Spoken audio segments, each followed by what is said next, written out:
ang on-the-spot na tugon at aksyon sa inyong mga sumbong at hinaing. Hashtag Palatawag. Tunghayan naman po natin ang ating hashtag palatawag number 2.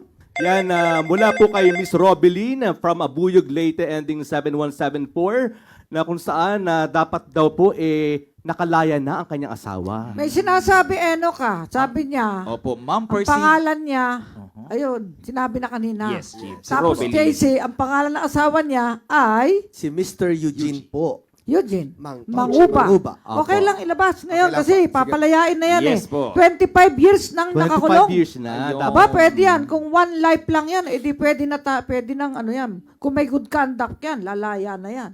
Okay. Kausapin Nasaan si natin. Atty. Lee Jericho Avila? Nasa linya po natin ang gwapo na ating lawyer Yes. sa Abuyog, Leyte.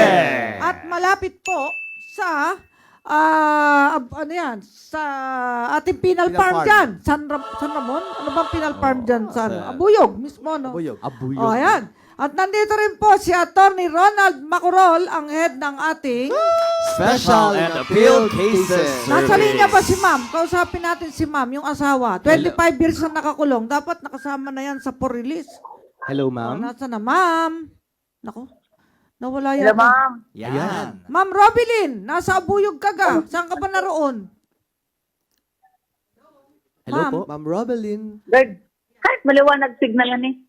Maliwanag yung signal. Opo. Nadidinig Oo. po. Opo, Hindi na. patay sindi ka, ma'am. Ma'am, nasaan ka po? Saan ka, Dito po ma'am? kami sa may ano ng machine ng ATM po. Ayan, okay na po. Maliwanag po. Opo, Yes, opo. okay. Narinig na po. Oh, kausapin ka ni Atty. Ronald Macorol.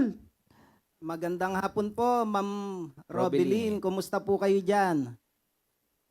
Yung signal po.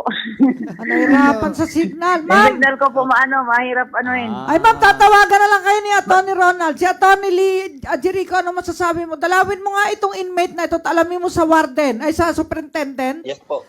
Baka ito'y Yes po, nakasama na sa listahan ng karapat-dapat tumanggap ng kalayaan by virtue of the GCTA Act. Dahil nilabas Yes po, na Chief. ng May- Korte Suprema ang hatol na kailangan ipairal yan sa lahat na nakakulong kung karapat-dapat. Okay?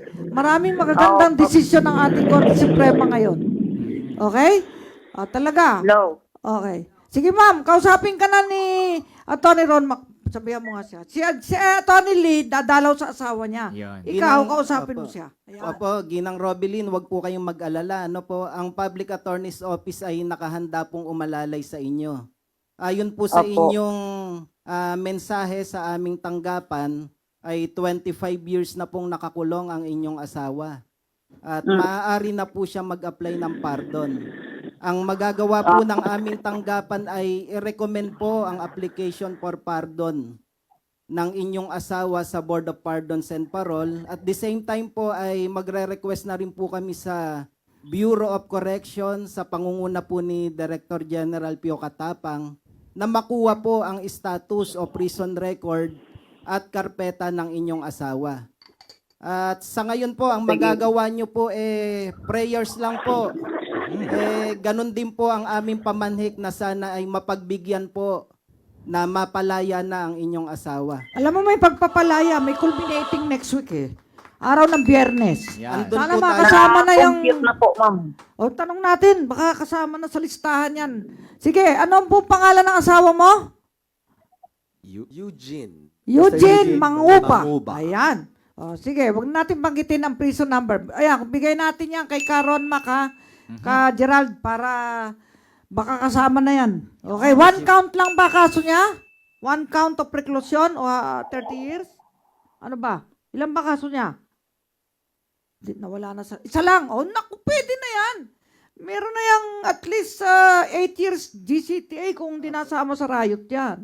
Diba? Tama O, po. sige. Okay. Alamin natin kay General Katapang at kung nagmo-monitor ngayon ang mga kapatid natin sa Bucor.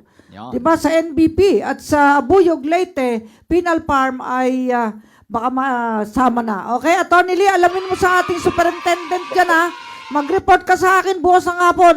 Ay, di pala, sa Lunes. Thank you. Yan.